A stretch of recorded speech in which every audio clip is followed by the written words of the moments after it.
Yes, so chapter electricity we have studied it a lot of times, but still we'll again continue with it. Let us look at some questions from the book.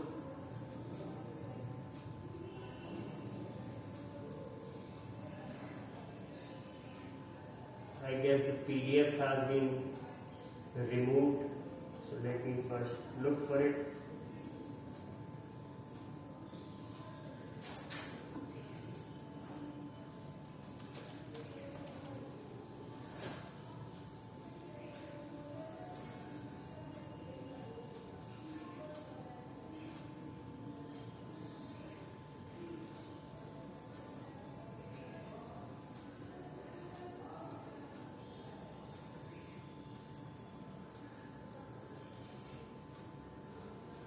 Pragati, what is the chapter number?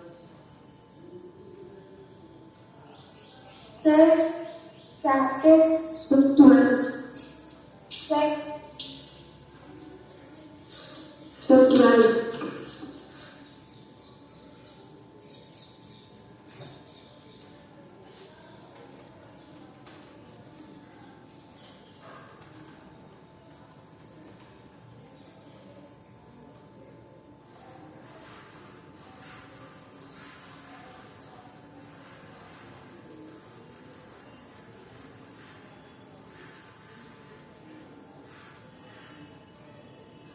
Okay, is the screen visible?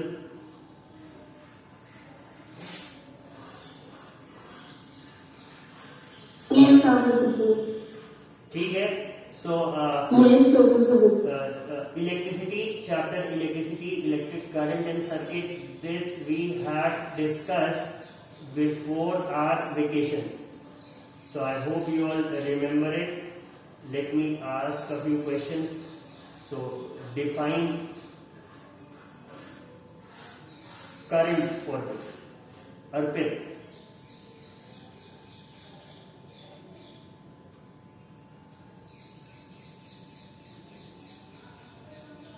What was the question, sir? Define current.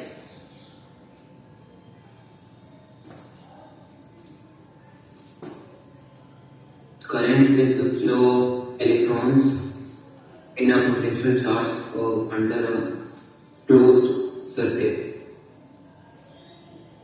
Okay, so was it a definition or was it some explanation? Definition तो कुछ और थी current की, electric current की.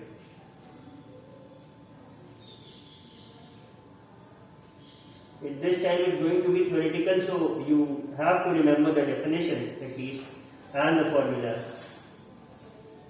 तो क्या था इसका? बहुत ही सिंपल सा 5 वर्ड का definition था, rate of flow of charge. ये मे आए कैन आए वालों से मेरा विनम्र निवेदन है, प्लीज डोंट से दिस. ठीक है, raise your hand. I can see. हाँ अर्पित क्या कह रहे? I knew this definition, but it was kind of short. क्यों, इसमें क्या है? 5 वर्ड का सिंपल सा डेफिनेशन है, rate of flow of charge. ठीक है, चार्ज का एक डेफिनेशन अभी जब क्लास हुआ था before the vacations I had given you all. Now who is going to tell me that definition of charge? Raise your hand using the team speaker. I guess Anshika had written it. Sir, I've written. Yes, Swasti, okay, tell me. Sir, electric charge is defined the elementary particles in the electric or magnetic. ठीक है, आवाज थोड़ी सी cut हो गई बीच में, but then ठीक है. Will anyone else like to try? Who has the definition written in front of him or her right now?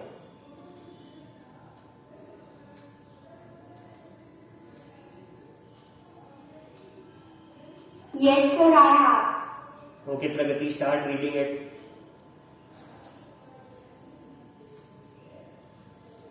Sir, 30 seconds. First,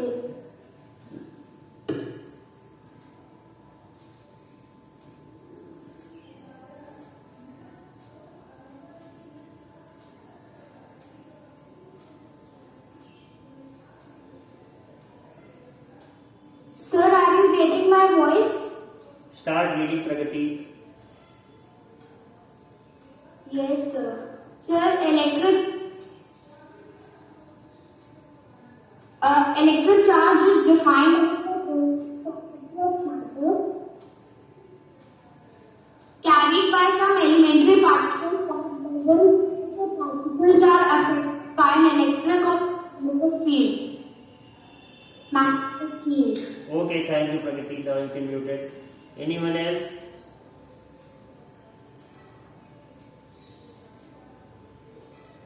Sir, that was not clear. Pragati, mute yourself. Let us skip the pleasantries. You will talk only when I ask you to talk, or else please keep it muted. Thank you.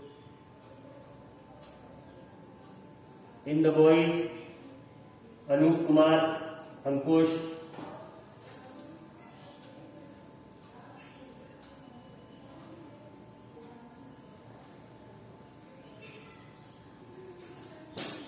Ankush Pratap.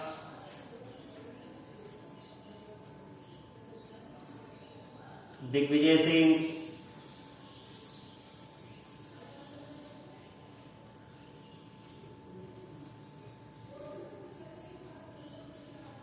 नहीं थे. So yes, the definitions that had been read out by both स्वस्ति and Pragati were correct. उसका सीधा सा explanation अगर हम देखें तो वो यही है कि कुछ एलिमेंट्री पार्टिकल्स हमारे नेचर में जो एग्जिस्ट करते हैं और वो प्रॉपर्टी जिसके कारण वो एलिमेंट्री पार्टिकल्स किसी इलेक्ट्रिकल या मैग्नेटिक फील्ड में एक पर्टिकुलर तरह से बिहेव करते हैं, उसी प्रॉपर्टी को हम उसके चार्ज कहते हैं. ठीक है. Now there are two types of charges as we all know, positive charge and negative charge.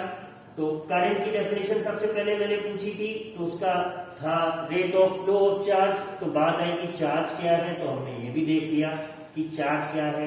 एक प्रॉपर्टी जिसके कारण कुछ पार्टिकल्स एक पर्टिकुलर वे में किसी फील्ड में बिहेव करते हैं, उसे ही हम चार्ज कहते हैं. ठीक है. अब इसका अगर हम फॉर्मूला देखें तो बहुत सिंपल सा है, I is equal to Q upon T, जिसमें चार्ज की यूनिट कूलम होती है, टाइम की भी all know is second.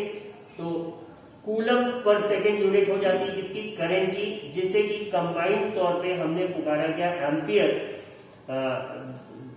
On the name of the French scientist Andre Marie Ampere. तो 1 एम्पियर करंट में कितने इलेक्ट्रॉन होंगे इसकी भी बात आती है आगे, बट उस पर थोड़ा रुक के आएंगे. इतना सबको रिकैपिटुलेट या रिवाइज हो गया.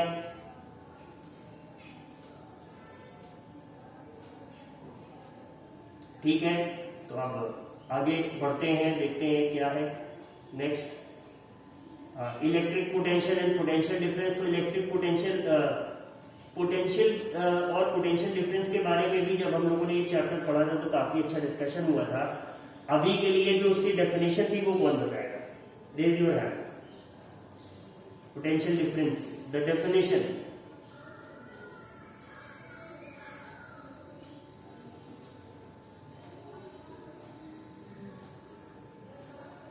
अर्पित.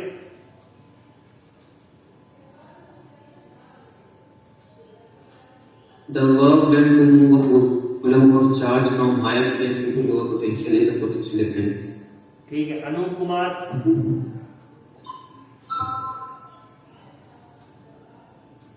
The work done to move a charge from one point to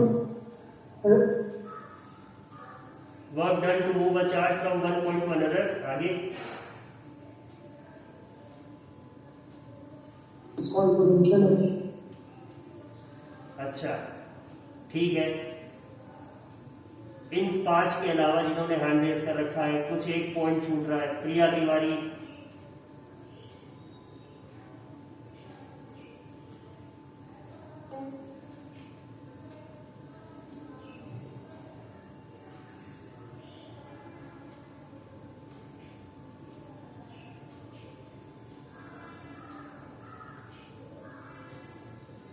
प्रिया का कोई एक लाइन नहीं. Richa.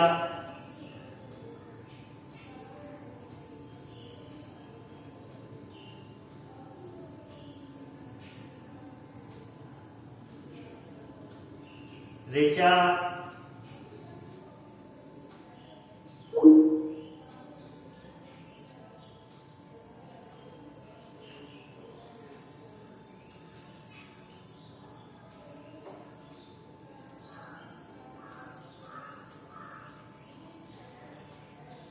To move the one charge of solar from one place to another is called potential difference. एक बार रिपीट करेंगे ऋचा, एक बार रिपीट करेंगे Richa.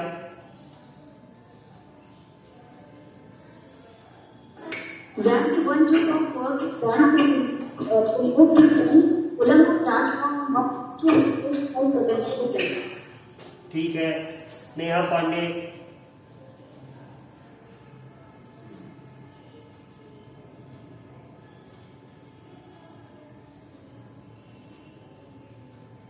Sneha, have you got that definition written in front of you?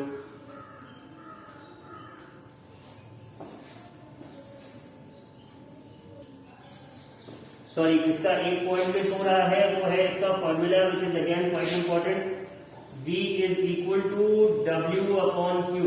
If you all can see it in the highlighted portion. ये आपका potential difference का क्या है, formula है कैलकुलेट करने के लिए। तो हमने करंट जान लिया, हमने पोटेंशियल डिफरेंस जान लिया।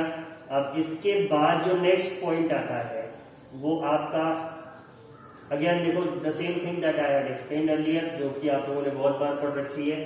इसको मेजर करने के लिए कौन सा इंस्ट्रूमेंट यूज करते हैं हम, वोल्ट मीटर।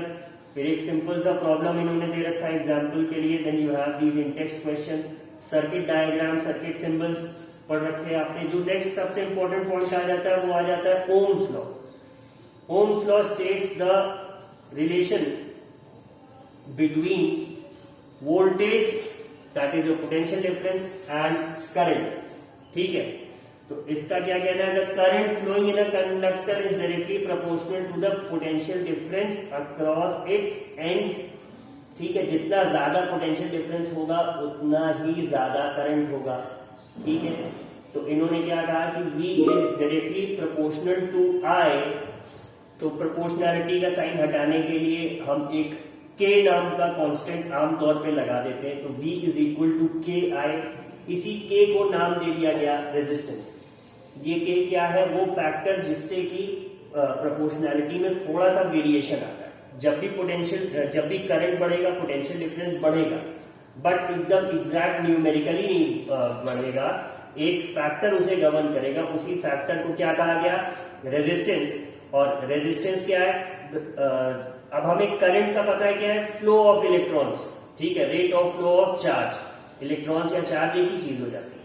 तो अब इन्हीं इलेक्ट्रॉन्स या चार्ज के फ्लो को ऑब्स्ट्रक्ट जो कोई एक कंडक्टर करता है, इसकी इसी आदत को, कंडक्टर की इसी आदत को we call it resistance. The obstruction offered to the flow of electrons by a conductor is called resistance. ठीक है, तो यहां से ओम्स लॉ की डेफिनेशन और उससे इन्वॉल्व फैक्टर्स वोल्टेज और करंट के बीच में हम एक रिलेशन फॉर्म करते हैं, जिससे कि आता है हमारे पास एक formula V is equal to IR। ठीक है, ओम्स लॉ बहुत ही सिंपल सा है। इस पे सिंपल फॉर्मूला बेस्ड न्यूमेरिकल्स हैं आपके बुक में, एग्जाम्पल्स हैं, वो आप देख सकते हो। और इसको वेरीफाई करने का एक एक्सपेरिमेंट है। उस एक्सपेरिमेंट का apparatus और एक्सपेरिमेंट आई होप सबने लिख लिया होगा अभी तक अपने प्रैक्टिकल फाइल्स में। हम लोगों ने लैब में उस दिन देखा, ठीक है, जिसमें कि हम एक वोल्टेज पे क्या कॉरेस्पॉन्डिंग करंट है उसको हम लोग देखते हैं। ठीक है, so just go through it once and figure out कोई पॉइंट हो अगर जिसे डिस्कस किया जा सके।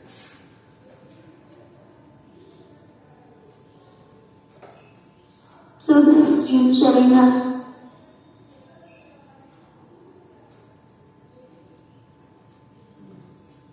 दिख रहा है?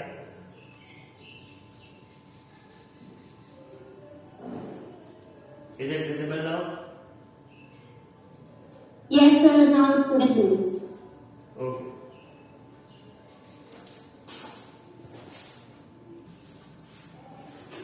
I hope डाउट तो अब सामने नहीं आना चाहिए क्योंकि we have studied it an number of times. ठीक है, फिर ये एक ग्राफ है जिससे क्वेश्चंस पूछ सकते हैं। मे बी एग्जाम में अगर उन्हें 5 मार्क्स के क्वेश्चन में कुछ देना है तो maybe they can give you a graph and ask you to calculate the resistance at a certain point observing the graph. इस तरह से वो हल्का सा क्वेश्चन पेपर को अट्रैक्टिव बनाने के लिए क्वेश्चन दे सकते हैं, नथिंग बियॉन्ड दैट। उसमें भी फॉर्मूला यही लगा रहता है, V is equal to I R. ठीक है, रेजिस्टेंस की यूनिट क्या होती है? OHM। ठीक है, जॉर्ज साइमन ओम, और इसको रिप्रेजेंट करते हैं ग्रीक लेटर ओमेगा से। ठीक है, ये इतनी बातें आप सबको पता होंगी, आई होप। अब इसके बाद जो आता है कि ये जो रेजिस्टेंस नाम का हमारा है ऑब्जर्वेशन है, ये किन किन फैक्टर्स पे डिपेंड करता है। तो जाहिर सी बात है, रेजिस्टेंस ऑफर कौन कर रहा है? कंडक्टर। तो कंडक्टर की प्रॉपर्टीज पे ही ये डिपेंड करेगा। तो इसके लिए भी ये एक्टिविटी करते हैं and after completing that activity they reach some conclusions. तो उसमें वही इन्होंने कहा कि precise measurements have shown that resistance of a uniform metallic conductor is directly proportional to its length and inversely proportional to the area of cross section। ठीक है, तो अगर हम इसे इन डिटेल समझने की बात करें तो directly proportional to the length का मतलब हुआ कि जितना भी लंबा तार रहेगा या जितना भी लंबा वायर रहेगा उतनी ही ज्यादा रेजिस्टेंस वो ऑफर करेगा। ठीक है, डायरेक्टली प्रोपोर्शनल। 1 मीटर का तार है तो वो एक सर्टेन मान लो X ओम रेजिस्टेंस ऑफर कर रहा है। अगर वही तार उतनी ही थिकनेस का 10 मीटर का हो जाएगा तो अब वो Y ओम की रेजिस्टेंस ऑफर करेगा, और ये Y क्या रहेगी? X से ज्यादा रहेगी। ठीक है, दूसरा इन्होंने बताया क्या? Inversely proportional to the area of cross section. Inversely proportional का मतलब क्या हो गया कि जितना ब्रॉड वायर रहेगा, जितना कि उसका एरिया ऑफ क्रॉस सेक्शन क्या होता है कि suppose, I hope you all can see it on the screen, कि एक वायर है अगर सपोज कुछ ऐसा। ठीक है, तो अगर हम इसी वायर को अपने तरफ कर दें तो कुछ इसका जो हमें क्रॉस सेक्शन दिखता है वो एक सर्किल के जैसा दिखता है। ठीक है, तो ये इसका जितना ज्यादा डायामीटर होगा उतना ही ज्यादा इसका एरिया ऑफ क्रॉस सेक्शन होगा। ठीक है, तो वो जितना ज्यादा ब्रॉड होगा ये वायर उतना ही कम हो जाएगा, क्योंकि इनवर्सली प्रोपोर्शनल रिलेशनशिप। तो वही इन्होंने इसे फाइनली इक्वेशन के फॉर्म में जब लिखा तो ये कुछ इस तरह से आया, R is directly proportional to length and R is inversely proportional to area of cross section। तो जब इन्होंने इसे एक्सप्रेशन के फॉर्म में लिखा तो R के बाद आप देख सकते हैं L/A। तो अब प्रोपोर्शनैलिटी का साइन हटाने के लिए जो K इन्होंने लगाया उस K को इन्होंने K ना लिख के रो लिखा, और उस रो को इन्होंने क्या नाम दे दिया? They called it resistivity. ठीक है, ये भी हम लोगों ने पढ़ रखा है। Now who can define resistivity for me? Raise your hand using the team स्पीचर।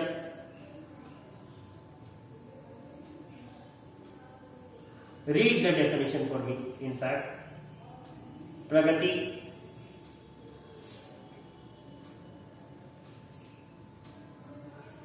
Yes, sir. Sir, resistivity is defined as the obstruction to the current, which is. Sir, are you getting my voice? Pragati, read the definition that you have in front of you. Yes, sir. Resistivity is the obstruction offered by the conductor to resist the flow of charges through it. Okay, thank you, Pragati. Priya, do you have a different definition?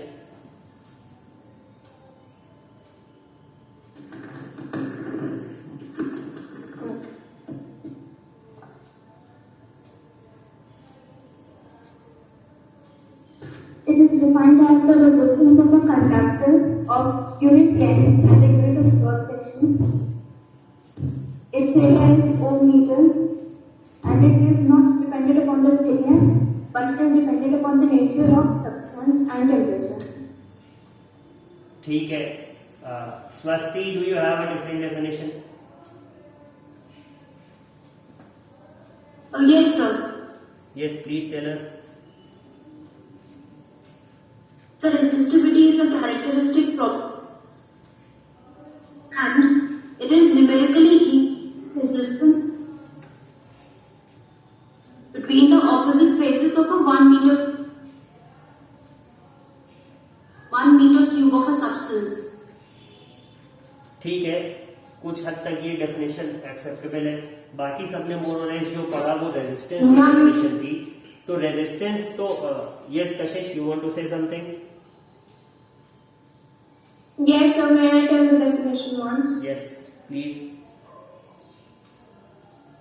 So resistivity can be defined as the resistance of a conducting material per unit length with unit area of cross section.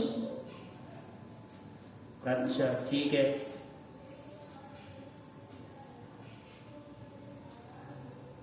चलो कह दिया इसको भी, good. But what I think resistivity को simply देखो, resistance आपको पता है. We all know that the obstruction offered to the flow of electrons by a conductor is called resistance, and this tendency to offer this resistance is called what? Resistivity. ठीक है. It varies from material to material and the different lengths of the wire and different cross sections of the wire. ठीक है, explanation के part में. बाकी जो भी definition आप सबने बताई है ऑलमोस्ट सही ही है. ठीक है. So this is resistivity represented by the symbol rho. और इसके बाद इसका यूनिट क्या है? इसका यूनिट होता है ओम मीटर. अब ये कहां से आ रहा है? तो if you look at this formula, R is equal to rho L upon A. Suppose if we make rho the subject of formula, तो क्या हो जाएगा? Rho is equal to R into A upon L. तो R की unit क्या हो गई? ओम. और फिर आपका A की यूनिट क्या हो गई? Metre square. और फिर लेंथ की यूनिट क्या हो गई? अपॉन में मीटर. तो मीटर स्क्वायर अपॉन मीटर से क्या बचा हमारे पास? सिर्फ 1 मीटर. और उसके लेफ्ट पे ओम लिखा हुआ है. Hence the unit of rho becomes ohm metre. तो रेजिस्टिविटी की यूनिट क्या हो गई? Ohm metre. ठीक है. अब ये हर मटेरियल के लिए इसकी वैल्यू फिक्स्ड होती है. जैसा कि इस टेबल में आप देख सकते हैं, टेबल नंबर 12.2 पे. तो यहां तक हो गया. सो अब इसके लिए आपको करना क्या है? Just go through the questions once again which are given in the solved examples, the in text and the questions given at the chapter end. और इसके बाद आगे का हम लोग नेक्स्ट क्लास में डिस्कस करेंगे, which is probably tomorrow. ठीक है. So it's time for your lunch. Yes, sir. You can now go and have your lunch. Thank you. Thank you, sir.